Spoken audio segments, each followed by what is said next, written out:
Hello friends, welcome all of you quality and facts.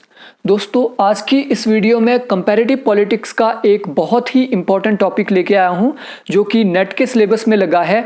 वो है colonialism and decolonisation, उपनिवेशवाद और उपनिवेशीकरण। इस वीडियो में A to Z फैक्ट्स और कॉन्सेप्ट को समझने की कोशिश करेंगे जो लगे हैं कॉलोनियलिज्म के अंदर। लेकिन सबसे पहले आपको यहाँ पे एक चीज क्लियर करना मैं चाहूंगा। YouTube के ऊपर बहुत सी वीडियो आपको उपनिवेशवाद के ऊपर मिलेगी, लेकिन वो अंतरराष्ट्रीय राजनीति से संबंधित वीडियो आपको मिलेगी। क्योंकि ये टॉपिक हमारा कंपैरेटिव पॉलिटिक्स में लगा है, तो हमारा यहाँ पे फ्रेमवर्क भी इसको देखने का अलग रहेगा। जितनी भी वीडियो आपको यूपीएससी की मिलेगी उपनिवेशवाद से रिलेटेड, वो सिर्फ अंतरराष्ट्रीय राजनीति से ही रिलेटेड है, कंपैरेटिव पॉलिटिक्स से रिलेटेड नहीं है।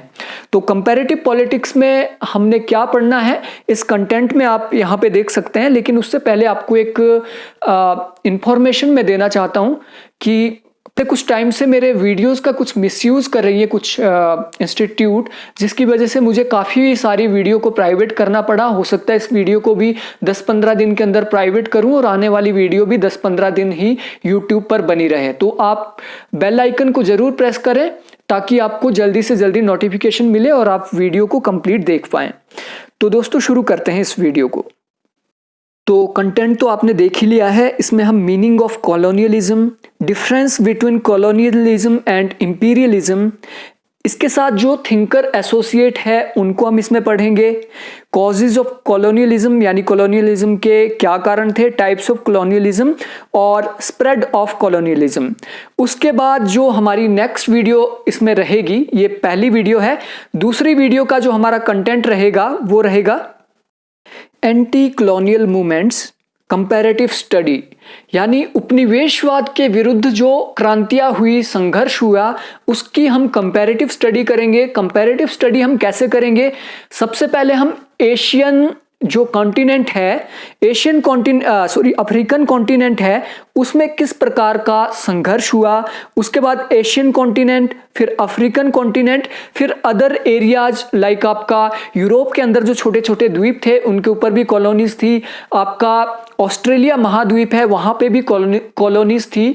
तो वहां पे किस प्रकार से इसके खिलाफ संघर्ष हुआ उसको भी देखेंगे। और एक कंपैरेटिव स्टडी हम इसमें करेंगे, लाइक अमेरिकन जो कॉलोनियल मूवमेंट था वो एशियन कॉलोनियल मूवमेंट से किस प्रकार डिफरेंट था, एशिया के क्या क्या मुद्दे थे, अफ्रीका के क्या क्या मुद्दे थे, और कैरिबियाई देशों के क्या क्या मुद्दे थे, और किस प्रकार का वहां पे कॉलोनियलिज्म था, वो यहां पे हम समझने की कोशिश करेंगे। ठीक है। और सबसे लास्ट में हम देखेंगे डीकोलोनाइजेशन यानी उपनिवेशीकरण। तो डीकोलोनाइजेशन को हम यूएसए से देखेंगे, क्योंकि सबसे पहले जो क्रांति हुई है उपनिवेशवाद के खिलाफ, वहां के 13 जो उपनिवेश थे उन्होंने क्रांति की 1776 से, और प्रेजेंट टाइम में यूएनओ ने किस प्रकार से डीकोलोनाइजेशन में अपना योगदान दिया, वो सारा कुछ हम इसमें समझने की कोशिश करेंगे। तो आज पहला पार्ट है, तो पहले पार्ट में हम समझने की कोशिश करेंगे कि कॉलोनियलिज्म और इंपीरियलिज्म क्या है। तो काफी लोगों में ये कंफ्यूजन होती है इंपीरियलिज्म और कॉलोनियलिज्म की विशेषताओं को लेके। वो डिफरेंस नहीं कर पाते कि कॉलोनियलिज्म की क्या विशेषताएं हैं और इंपीरियलिज्म की क्या विशेषताएं हैं। दोस्तों, आप अपने स्क्रीन पे देख पा रहे हो, ये मेन डिफरेंस है इंपीरियलिज्म और कॉलोनियलिज्म के बीच। जो कॉलोनियलिज्म होता है, कॉलोनियलिज्म एक जनसांख्यिकीय अवधारणा होती है। जनसांख्यिकीय अवधारणा का मतलब होता है ये एक जनसंख्या के ऊपर इंप्लीमेंट होती है। कॉलोनी जो बनाई जाती है वो लोगों के ऊपर इंप्लीमेंट होता है, जनसंख्या के ऊपर इंप्लीमेंट होता है। कैसे? फॉर एग्जाम्पल, आप इंडिया का अभी एग्जाम्पल लो। इंडिया में बहुत सारी कॉलोनी होती है, लाइक रेडियो कॉलोनी हो गई, टीचर्स कॉलोनी हो गई, और आप साइंटिस्ट कॉलोनी को ले सकते हैं, डॉक्टर कॉलोनी को ले सकते हैं। कॉलोनी का जो बेसिक मतलब होता है, कॉलोनी का मतलब होता है ऐसा क्षेत्र जहां पे कुछ स्पेसिफिक लोग रहते हैं। ठीक है। कॉलोनी का मतलब जहां पे कुछ स्पेसिफिक लोग रहते हैं। अब कॉलोनियलिज्म में क्योंकि आईएसएम लग गया है, इसमें उपनिवेशवाद लग गया है, वाद लग गया है, दैट्स मीन ये एक आइडियोलॉजी बन गई है, एक विचारधारा बन गई है स्पेसिफिक चीज को लेके। तो कॉलोनियलिज्म से अभिप्राय उस विचारधारा से है जहां पर किसी स्पेसिफिक ग्रुप के ऊपर कंट्रोल किया जाता है इकोनॉमिक स्फीयर में, ठीक है। आर्थिक क्षेत्र में किसी स्पेसिफिक समुदाय, जन समुदाय के ऊपर नियंत्रण किया जाता है, वो कॉलोनियलिज्म कहलाता है। क्योंकि ये बेसिकली ये क्या है, व्यापारिक लाभ के लिए होता है, आर्थिक लाभ के लिए ये होता है, इसमें व्यापारिक विस्तार किया जाता है। एक देश क्या करता है, अपनी कंपनी को दूसरे देश में भेजता है और वहां पर व्यापार के ऊपर अपना अधिकार स्थापित करता है, वो कहलाता है उपनिवेशवाद। उपनिवेश का मतलब सिंपली होता है कि एक आपने एरिया ले लिया है, उसके ऊपर आपने क्या है, आर्थिक अपना कंट्रोल कर दिया है, ठीक है। और जो कॉलोनियलिज्म होता है ये सिर्फ पीपल और इकोनॉमी के ऊपर इंप्लीमेंट होता है। वहां के जो लोग हैं, वहां के जो कारखाने हैं, वहां का जो व्यापार है, वहां का जो आर्थिक ढांचा है, उसके ऊपर कॉलोनियलिज्म अप्लाई होता है। अब बात करते हैं इंपीरियलिज्म की। इंपीरियलिज्म एक राजनीतिक अवधारणा है, साम्राज्यवाद, यानी अपने साम्राज्य का विस्तार करना, अपनी बाउंड्रीज का विस्तार करना, दूसरे देशों को अपने सीमाओं के अंदर ला देना, वो कहलाता है इंपीरियलिज्म। ये राजनीतिक अवधारणा है। आपने देखा होगा प्राचीन काल में मौर्य साम्राज्य, ठीक है, मौर्य साम्राज्य कहाँ, छोटे छोटे जो राजा थे उनको हरा कर, मार कर अपने में मिला लेना छोटे छोटे राज्यों को। रोमन साम्राज्य आपने देखा होगा, बहुत बड़ा साम्राज्य रहा था। आप मंगोलिया का साम्राज्य का उदाहरण लो, तो साम्राज्यवाद में क्या होता है, साम्राज्यवाद एप्लीकेबल ऑन एवरी फील्ड। साम्राज्यवाद में क्या है, फॉर एग्जाम्पल अगर इंडिया एक साम्राज्यवादी देश बन जाता है, इंपीरियलिज्म ये अपना लेता है, तो सबसे पहले ये क्या करेगा, लाइक पाकिस्तान को इसने अपने कंट्रोल में ले लिया, पाकिस्तान को अपने कंट्रोल में ले लिया तो डेफिनेटली इकोनॉमी तो कंट्रोल में आएगी, वहां के लोग भी कंट्रोल में आएगी, वहां की राजनीति भी कंट्रोल में आएगी, सारी की सारी फील्ड क्या है, भारत अपने कंट्रोल में ले सकता है। तो इंपीरियलिज्म में क्या होता है, राजनीतिक, आर्थिक और सैन्य और भौगोलिक विस्तार किया जाता है, जबकि कॉलोनियलिज्म में सिर्फ व्यापारिक विस्तार किया जाता है। अब आप बोलोगे कि भारत में तो कंपनी का शासन भी था, तो भारत में क्या इंपीरियलिज्म था या कॉलोनियलिज्म, हमने तो उपनिवेशवाद पढ़ा है। तो डेफिनेटली भारत में उपनिवेशवाद के साथ साथ साम्राज्यवाद भी था, जिसको हम आगे पढ़ेंगे जब इंडिया को हम कॉलोनी एज अ कॉलोनी पढ़ेंगे। आई होप कि मैं आपको अच्छे से इसके बीच का डिफरेंस समझा पाया हूं। अब नेक्स्ट चीज है एसोसिएटेड थिंकर, कि कॉलोनियलिज्म के साथ कौन कौन से चिंतक जुड़े हुए हैं। सबसे पहले कार्ल मार्क्स को मैं यहां पे इसलिए ले रहा हूं कि सबसे पहले क्रिटिक ये है जिन्होंने उपनिवेशवाद और साम्राज्यवाद का विरोध किया और पॉलिटिकल इकोनॉमी को इन्होंने स्टडी किया है सबसे पहले। उसके बाद इनके सहयोगी एंजल्स, आर्गेन्स्की कॉलोनियलिज्म के एक बहुत बड़े विद्वान रहे हैं, इन्होंने उपनिवेशवाद के ऊपर बहुत सी स्टडी की है। उसके बाद लेनिन ने क्या है, साम्राज्यवाद को पूंजीवाद का हाईएस्ट स्टेज कहा था। क्यों कहा था, क्या इनकी इंटरप्रिटेशन थी कॉलोनियलिज्म को लेके, वो हम पढ़ेंगे। Hannah Arendt, Mao Zedong, Frantz Fanon, Hitler, Dadabhai Naoroji India के, ये मिडल ने एशियन ड्रामा जो लिखी है और ये सबाल्टन स्टडी के साथ जुड़े हुए हैं। Robinson, Gallagher, J S. Schumpeter, Disraeli, J A. Hobson, M N. Roy, Mussolini और एम.जी. रानडे, ये प्रमुख चिंतक है जिन्होंने डीपली स्टडी किया है कॉलोनियलिज्म को और कॉलोनियलिज्म के क्या नुकसान है, क्या फायदे हैं, उत्पत्ति के क्या कारण है, टाइप्स ऑफ कॉलोनियलिज्म, इसके ऊपर इन्होंने काम किया है, जिसको कि हम आगे की स्लाइडों में अभी पढ़ने वाले हैं।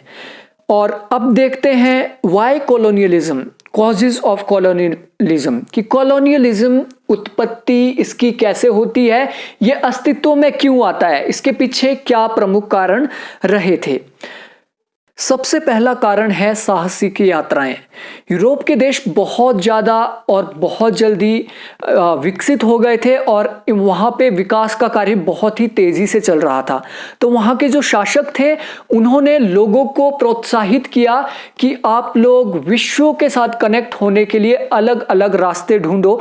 उसी के चलते आपको पता होगा 1492 में कोलंबस अमेरिका पहुंच गए थे और अमेरिका की उन्होंने खोज की थी। उन्होंने पश्चिमी रास्ते की खोज की थी यूएसए के लिए। उसके बाद उत्तरी अमेरिका और दक्षिणी अमेरिका, ये सारे रूट्स की उन्होंने खोज की। अब 1498 में वास्को डी गामा भारत आए और वो किस रास्ते से भारत आए थे? वो बिल्कुल अफ्रीका के नीचे से घूम के वो भारत आए। तो उन्होंने एक नया रूट वहां पे ढूंढ लिया था। और जब वो भारत आए, सबसे पहले स्पेनिश जो कंट्री है, स्पेन जो कंट्री है, सबसे पहले उसने अपने उपनिवेशवाद स्थापित किए। उसके बाद पुर्तगालियों ने अपने उपनिवेशवाद स्थापित किए। पुर्तगाल के बाद हॉलैंड को आजकल नीदरलैंड कहा जाता है। हॉलैंड का नाम क्या है? नीदरलैंड। नीदरलैंड के बाद फ्रांस आया, फ्रांस के बाद इंग्लैंड, और धीरे धीरे क्या है, देशों की संख्या उपनिवेशवाद को बढ़ाने में उनकी संख्या बढ़ने लगी। इस क्रम को याद रखना आपके लिए बहुत ज्यादा जरूरी है। स्पेन के बाद पुर्तगाल, फिर हॉलैंड, फिर फ्रांस, फिर इंग्लैंड। 1870 के आते आते क्या होता है, जर्मनी और इटली का भी एकीकरण हो जाता है और ये भी उपनिवेशवादी देश बन जाते हैं और कई उपनिवेश के ऊपर इन्होंने कंट्रोल करने की कोशिश की थी। और आपको फर्स्ट वर्ल्ड वॉर के बारे में तो पता ही होगा। जर्मनी ने क्या है, अफ्रीका में कुछ उपनिवेशों को अपने कंट्रोल में लाने की कोशिश की थी और उसी संघर्ष का परिणाम है फर्स्ट वर्ल्ड वॉर। और फर्स्ट वर्ल्ड वॉर के बाद आपको पता है इटली जीत जाता है। ठीक है, इटली जीत जाता है फर्स्ट वर्ल्ड वॉर में, लेकिन फिर भी उसको बहुत ज्यादा लाभ वहां पे नहीं दिया जाता है।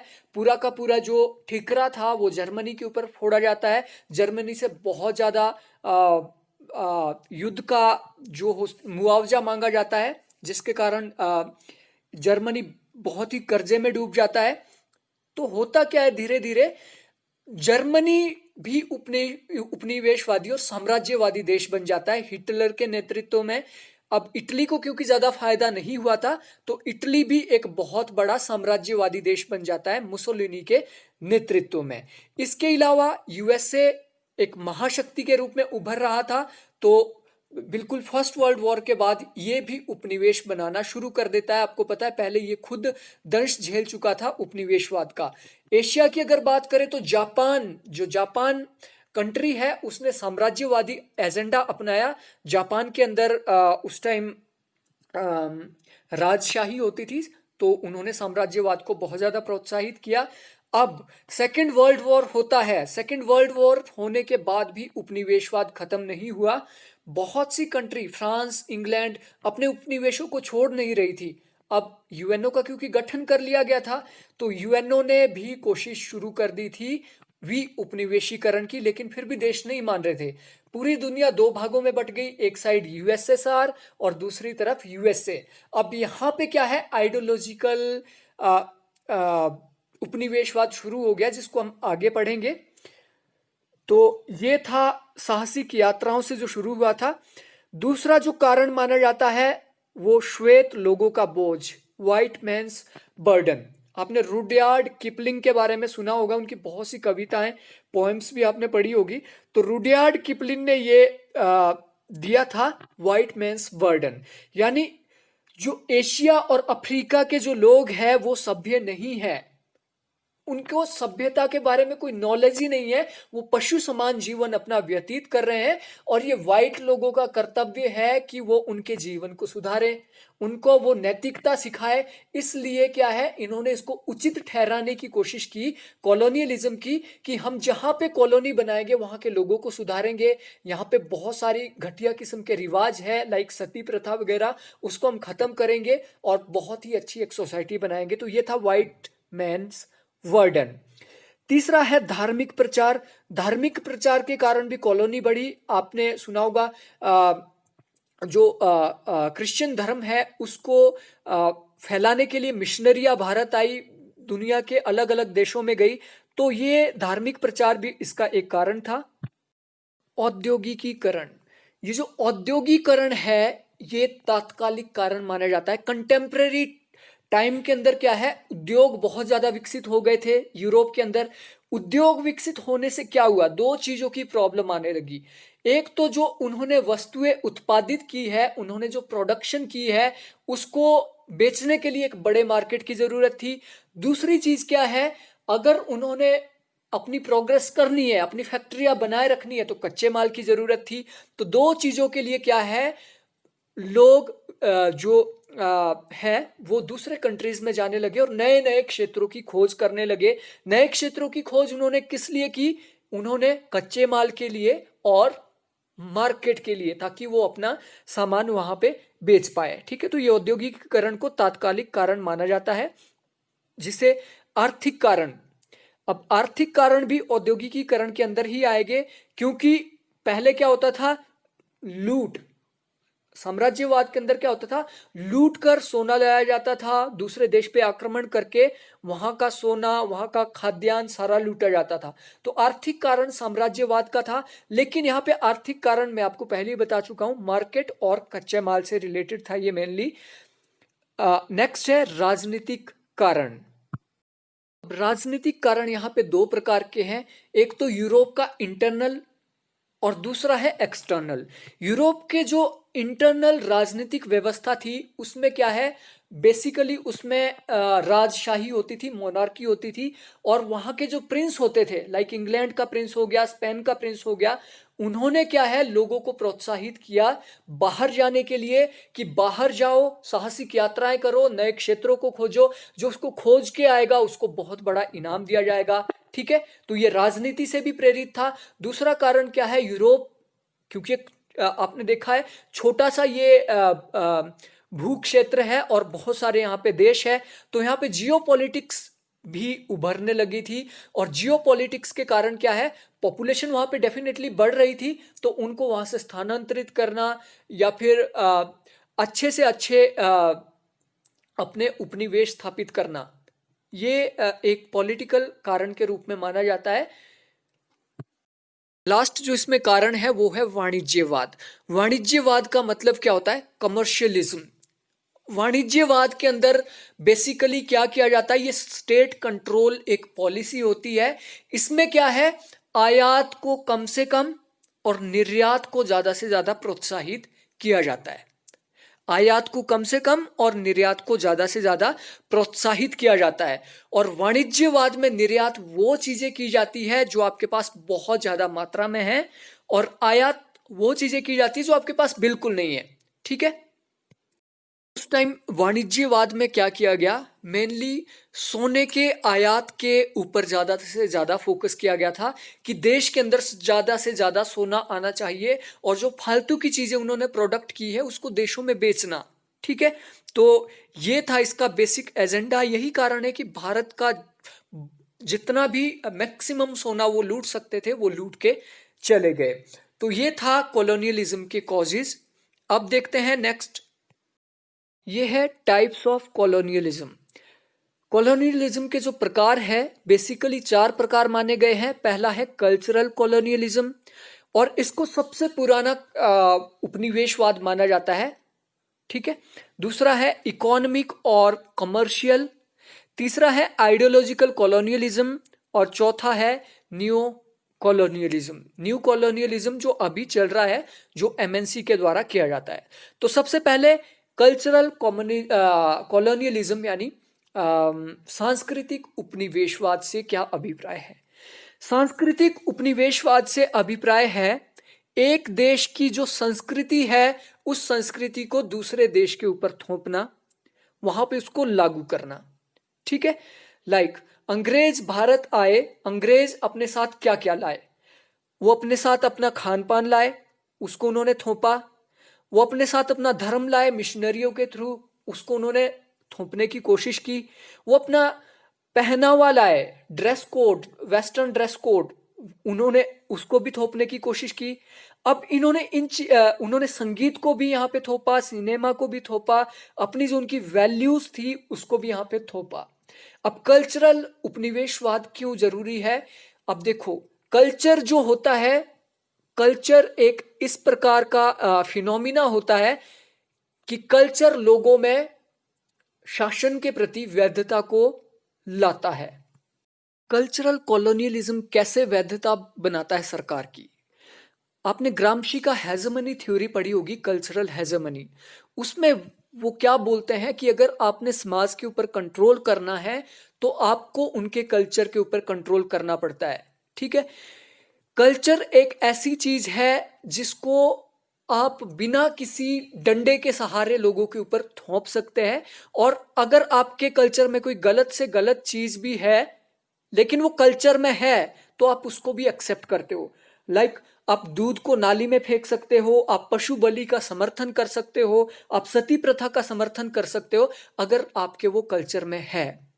तो अंग्रेजों ने इस चीज को पकड़ लिया और अंग्रेजों ने क्या है, कल्चरल उपनिवेशवाद की स्थापना करनी शुरू कर दी। उन्होंने अपना धर्म यहां पे लाया और उनको बोला कि तुम्हारा धर्म घटिया है, हमारा धर्म अच्छा है, हमारा धर्म को आप अपनाओ। ठीक है, उसके बाद उन्होंने पहनावा यहां पे लाया कि ये क्या धोती पहनते हो आप लोग, ये अच्छे कपड़े पहनो। और उसके बाद उन्होंने क्या किया, जैसे ये कल्चर लोगों के बीच फैल गया, वहां से उन्होंने अपने मिलों में बनने वाले कपड़े भारत में बेचना शुरू कर दिए। फिर उन्होंने म्यूजिक लाया, फिर उन्होंने इंग्लिश लैंग्वेज को इंडिया के ऊपर थोपा। अब लैंग्वेज को थोपने का कारण क्या है, लैंग्वेज भी एक कल्चर का पार्ट है। लैंग्वेज को इंडिया के ऊपर थोपा तो उनको क्लर्क मिल गए, उनको ब्रिटेन से यहाँ के लिए क्लर्क नहीं लाने पड़े। तो इस तरीके से कल्चरल रेवोल्यूशन के अंदर क्या है, आपके खान पान, धर्म, पहनावा, संगीत, सिनेमा और अपनी वैल्यूज को दूसरे देशों या उपनिवेशों के ऊपर थोपा जाता है।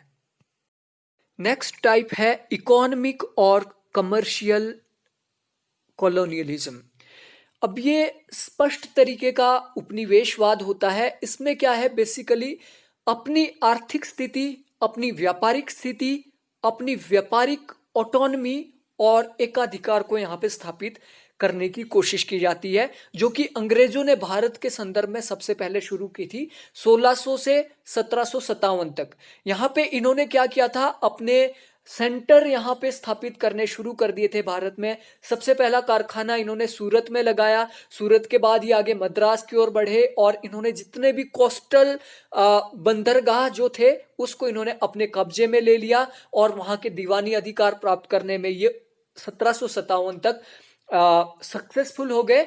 तो वहां से क्या है, इन्होंने इकोनॉमी को अपनी जो इंग्लैंड की इकोनॉमी है उसको स्ट्रॉन्ग करने के लिए क्या किया, भारत में जो उपनिवेश थे वहां से वो कच्चा माल ले जाते थे और इंग्लैंड से वो बना बनाया माल वापिस इस कॉलोनी में बेचना शुरू कर देते थे।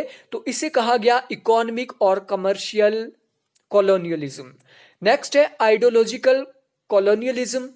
अब आइडियोलॉजिकल कॉलोनियलिज्म का उदाहरण आप शीत युद्ध के दौरान देख सकते हैं।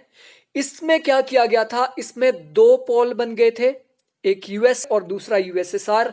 दोनों की आइडियोलॉजी अलग थी लेकिन दोनों ने क्या है, कॉलोनीज अपनी स्थापित करनी शुरू कर दी थी, अपने साम्राज्य को बढ़ाना शुरू कर दिया था। यूएस से क्या है, आइडियोलॉजिकल आधार पे बहुत सारे कैपिटलिस्ट कंट्रीज को अपने में मिला रहा था और जो साम्यवादी देश थे उनको भी वो क्या है, कैपिटलिस्ट बनाना चाह रहा था। दूसरी तरफ आइडियोलॉजी के आधार पे यूएसएसआर भी अपनी कॉलोनियलिज्म की और इंपीरियलिज्म की पॉलिसी अपना के मैक्सिमम देशों को साम्यवादी बनाने की कोशिश कर रहा था।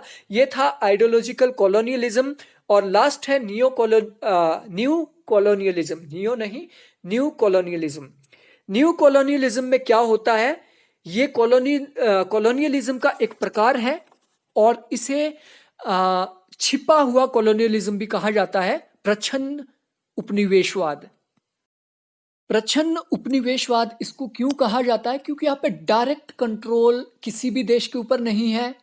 किसी देश के साथ आप जोर जबरदस्ती नहीं करोगी कि आप हमारा सामान लो या हमारा सामान खरीदो, लेकिन आप अपनी एमएनसी मल्टीनेशनल कंपनीज को क्या है दूसरे देशों में भेजोगे और दूसरे देशों में उसकी स्थापना करोगे।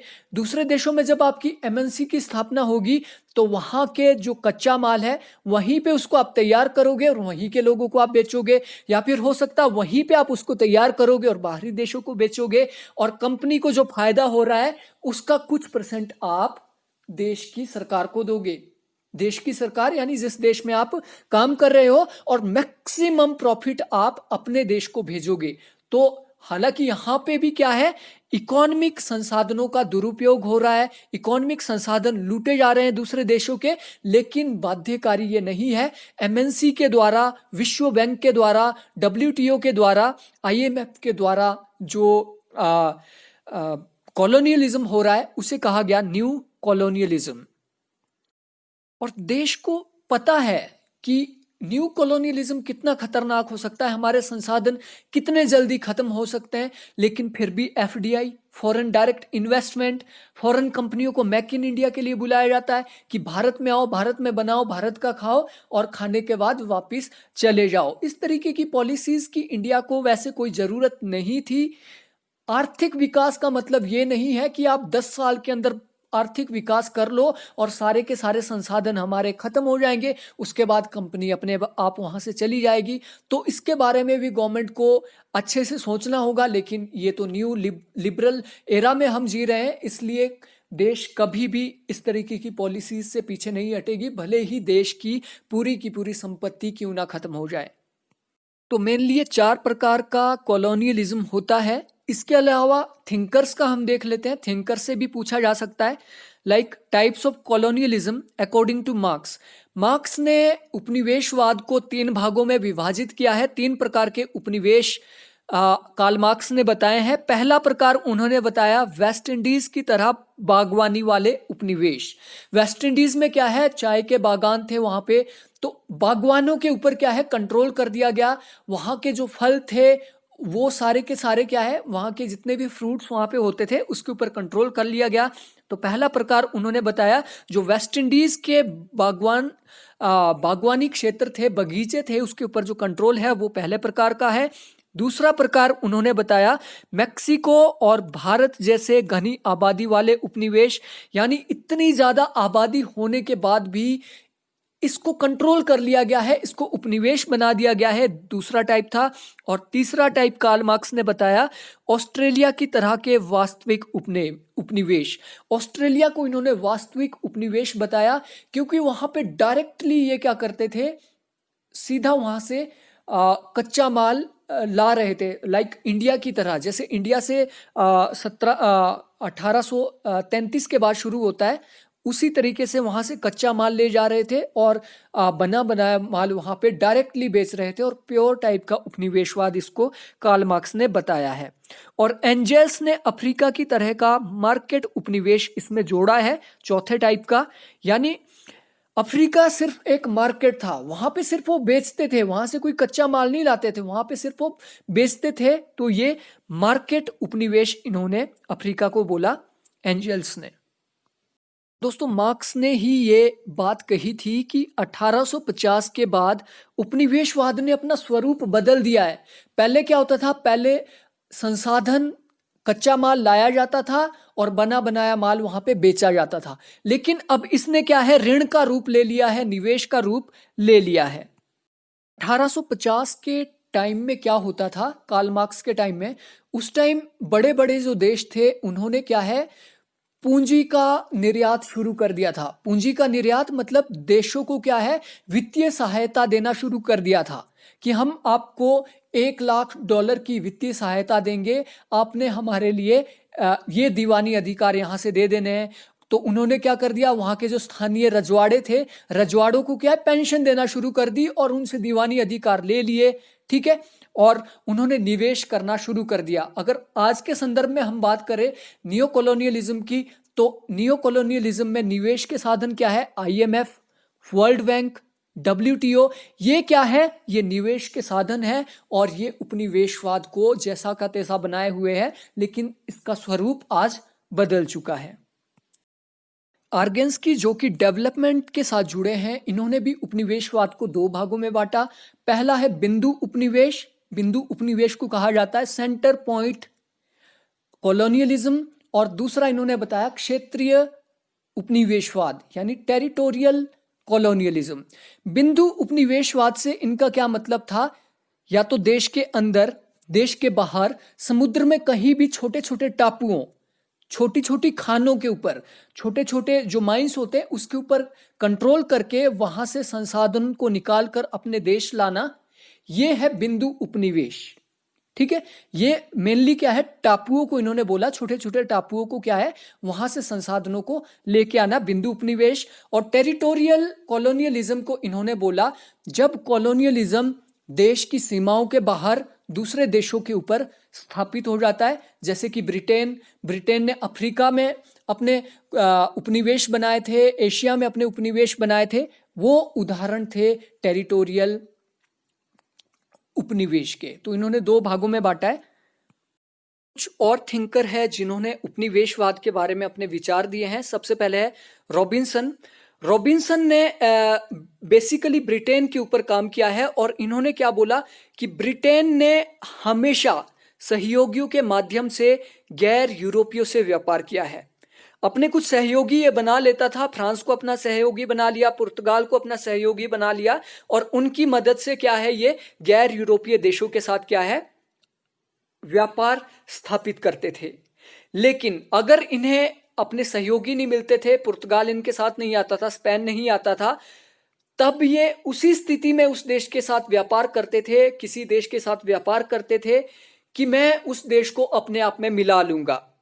ठीक है, और इन्होंने कहा कि अफ्रीका में जो उपनिवेशवाद है उसका कारण ये था कि वो स्वेज कनल और व्यापारी मार्ग को अपने कंट्रोल में लेना चाहते थे, इसीलिए इन्होंने अफ्रीका के ऊपर अपने उपनिवेश स्थापित किए, अदरवाइज इनको अफ्रीका में कोई भी इंटरेस्ट नहीं था। जे हॉब्सन ने कहा इकोनॉमिक इंपीरियलिज्म मुट्ठी भर पूंजीपतियों के हित के लिए था। जे हॉब्सन को जब आप डिटेल में पढ़ोगे, जे हॉब्सन एकमात्र ऐसे विचारक है जिन्होंने हर बात पे उपनिवेशवाद की आलोचना की है, और सबसे बड़े आलोचक के रूप में जे हॉब्सन माने जाते हैं। इन्होंने जितनी भी अपनी इंटरप्रिटेशन दी, बुक्स लिखी है, इसमें इन्होंने कहा है कि जो उपनिवेशवाद स्थापित किए गए हैं ब्रिटेन द्वारा या किसी भी कंट्री द्वारा, वो देश के द्वारा स्थापित नहीं किए गए, बल्कि कुछ पूंजीपतियों ने अपने स्वार्थ के लिए ये उपनिवेश स्थापित किए हैं। लेनिन की अगर बात करूं तो लेनिन का आपको पता ही है, लेनिन ने पूरा जो विश्व है उसको यूरोप के तहत संचालित माना, और जो फर्स्ट वर्ल्ड वॉर हुआ था उसका कारण भी इन्होंने उपनिवेशवाद को ही माना है, और लेनिन ने इंपीरियलिज्म को कैपिटलिज्म की हाईएस्ट स्टेज माना है। लेनिन का कहना था कि उपनिवेशवाद की जो विशेषताएं थी, यूरोप के उपनिवेशवाद की जो विशेषताएं थी, उसमें सबसे पहले एकाधिकारवाद, यानी पूरे के पूरे जो आपका व्यापार होगा उसके ऊपर वो अपना एकाधिकार स्थापित करना चाहते थे। दूसरा, इंडस्ट्री एंड कैपिटल का एकीकरण। इंडस्ट्री यानी जो उद्योग है, उद्योग और पूंजी का एकीकरण करना इनका लक्ष्य था उपनिवेशों का। और तीसरा, उपनिवेशों को पूंजी का निर्यात करना। और इसी के कारण क्या होता है, जब उपनिवेशों में पूंजी का निर्यात किया जाता है, देश से क्या है, उपनिवेशों के लिए पूंजी भेजी जाती है, तो वहां पे क्या होता है, निवेश किया जाता है और एक ऋण दिया जाता है देश को, और न्यू तरीके का आपका उपनिवेश स्थापित हो जाता है देश के अंदर। लेनिन की आलोचना में 2 साल बाद जे.ए. स्कम्पीटर, एक सोशियोलॉजिकल थ्योरिस्ट ये हुए, और इन्होंने क्या है, उपनिवेशवाद की समाजशास्त्रीय थ्योरी दी है, यानी सोशियोलॉजिकल थ्योरी ऑफ इंपीरियलिज्म इन्होंने दी है। और इन्होंने बोला कि कैपिटलिज्म और इंपीरियलिज्म की वजह से कॉलोनियलिज्म को बढ़ावा नहीं मिलता है। कॉलोनियलिज्म को बढ़ावा किससे मिलता है, इसके पीछे सामाजिक कारण है, ना कि पूंजीवादी कारण। लॉजिकल इंटरप्रिटेशन इन्होंने जो दी, इसमें इन्होंने बोला कि पूंजी का उतना ज्यादा महत्व नहीं है। कॉलोनियलिज्म का विकास कैसे होता है? कॉलोनियलिज्म का विकास दो कारणों से होता है। पहला कारण इन्होंने बताया सामंतवाद, और दूसरा इन्होंने बताया पूंजीवादी व्यवस्था। सामंतवाद में क्या होता था? सामंतवाद में एक सामंत जो होता था वो अपनी भूमि को बढ़ाना चाहता था। सामंत वो क्या करता था? अपने भूमि के क्षेत्र को बढ़ाना चाहता था और वहां से ज्यादा प्रॉफिट कमाना चाहता था, इसलिए वो क्या कर रहा था? कृषकों का शोषण कर रहा था। अब इसी का विस्तार जब आगे होता है, शोषण का विस्तार होता है, पूंजी के एकीकरण का आगे विस्तार होता है, तो वो कन्वर्ट हो जाता है उपनिवेशवाद में। दूसरा क्या बोला इन्होंने? पूंजीवादी स्ट्रक्चर। पूंजीवादी स्ट्रक्चर भी क्या है? ज्यादा से ज्यादा लाभ को प्रोत्साहित करता है, और पूंजीवादी स्ट्रक्चर दूसरे को ध्वस्त करने में भी पीछे नहीं हटता। वैसे ही कॉलोनियलिज्म जब आगे बढ़ता है तो उसने क्या किया? दूसरे देश की पूरी इकोनॉमी को ध्वस्त करने से वो पीछे नहीं हटा और अपना ज्यादा से ज्यादा लाभ कमाने की कोशिश उसने की।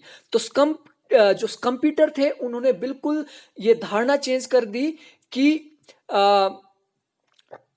Imperialism is the highest stage of capitalism. ये बिल्कुल गलत है।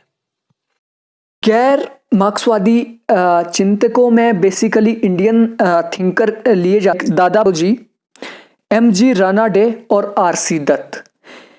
अब दादा भाई जो नौरोजी थे, इन्होंने एक थ्योरी दी थी ड्रेन ऑफ वेल्थ, यानी भारत की जो वेल्थ है, भारत का जो सोना है, वो क्या है? ड्रेन हो रहा है और भारत से वो जा रहा है। तो इन्होंने क्या बोला कि यहाँ पे ना तो इंपीरियलिज्म हाईएस्ट स्टेज है कैपिटलिज्म की, ना ही इन्होंने बोला कि ये सामंतवाद का विस्तार है। इन्होंने बोला कि यहाँ पे सीधा सीधा दो चीजें हैं। पहला है कच्चे माल की प्राप्ति और दूसरा है उत्पादित माल की बिक्री।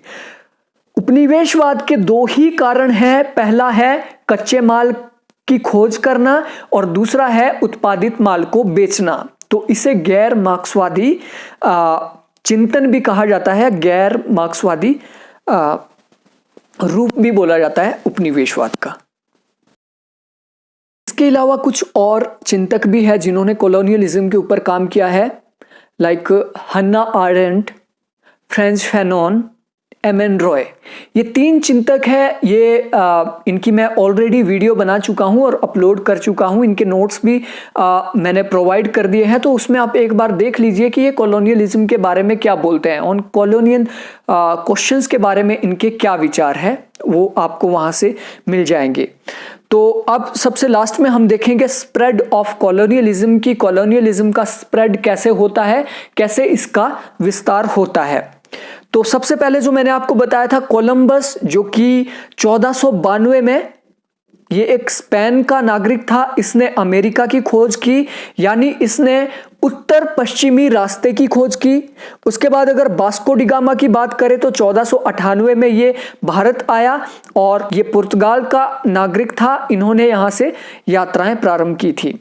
ठीक है, तो सबसे पहले स्पेन के बाद पुर्तगाल के बाद हॉलैंड के बाद फ्रांस के बाद इंग्लैंड कॉलोनियलिज्म में आया। उसके बाद 1870 के बाद जर्मनी व इटली इसमें जुड़े। जर्मनी और इटली के बाद 1919 के बाद इसमें जापान और यूएसए भी शामिल हो गए। 1945 के बाद यूएसए और यूएसएसआर भी कॉलोनियलिज्म के साथ जुड़ गए थे। तो इस प्रकार से ये देशों में स्प्रेड होता है कॉलोनियलिज्म का। उपनिवेशवाद क्योंकि यूरोप से शुरू होता था, तो यूरोप से ही इसका विस्तार हुआ। सबसे पहले तो यूरोपियन जो कंट्रीज थी, उन्होंने क्या किया? अपने ही देश के आसपास जो छोटे मोटे टापू थे उनके ऊपर कब्जा किया। उसके बाद ऊपर से पश्चिम की ओर ये बढ़े और सबसे पहले अमेरिका के ऊपर कब्जा किया गया और वहां पे अपने उपनिवेश स्थापित किए गए। अमेरिका के बाद दक्षिण पश्चिम की ओर ये बढ़े और दक्षिण पश्चिम एशिया में ये आपके इंडोनेशिया, मलेशिया, यहाँ पे इन्होंने अपने उपनिवेश स्थापित किए। उसके बाद दक्षिण एशिया का लगभग सारा जो एरिया था, भारत जिसमें आता है, श्रीलंका, बांग्लादेश जो अभी हमारा बना है, हालांकि काफ़ी लेट बना, इंडिया का ही ये पार्ट था। अफगानिस्तान, ये सारी कंट्रीज़ इन्होंने अपने कब्जे में ले ली और पुर्तगाली पहले यहाँ पे आए, फिर स्पेन आए, फिर ब्रिटेन से आए और अलग अलग करके इन्होंने अपने साम्राज्य का विस्तार शुरू कर दिया। उसके बाद सुएज कनल, ये जो आपकी सुएज नहर थी, इसकी वजह से इन्होंने क्या है, अफ्रीका के ऊपर कंट्रोल स्थापित कर दिया। अब अफ्रीका में क्योंकि गोल्ड की बहुत ज़्यादा माइंस इनको मिली, तो अफ्रीका के अंदर इन्होंने अपने उपनिवेश स्थापित करना शुरू कर दिया। और अफ्रीका में क्योंकि गोल्ड की खानें थी, उसको लेकर ये आपस में लड़ गए और फर्स्ट वर्ल्ड वॉर उसके कारण होता है। और दोस्तों यहाँ पे फैक्चुअल क्वेश्चन आपके ज़्यादा नहीं बनेंगे उपनिवेशवाद के विस्तार से। क्वेश्चन जो बनेंगे वो बनेंगे उपनिवेशवाद विरोधी संघर्ष से, कि अमेरिका में उपनिवेशवादी संघर्ष कैसे आगे बढ़ा, भारत में कैसे आगे बढ़ा, अफ्रीका में कैसे आगे बढ़ा, यूएनओ ने कौन कौन से मिशन चलाए हैं, ये सारे के सारे ये पूछे जाएंगे। तो इसको हम पढ़ेंगे नेक्स्ट पार्ट के अंदर, जो कि मैं जल्दी ही आपके सामने अपलोड कर दूंगा। तो इसके पार्ट 2 में हम पढ़ने वाले हैं anti colonial movements, comparative study, American continent, Asian continent, African continent, other areas and decolonisation को हम नेक्स्ट पार्ट में पढ़ेंगे। तो मिलते हैं नेक्स्ट वीडियो में। Thank you friends, thanks for watching.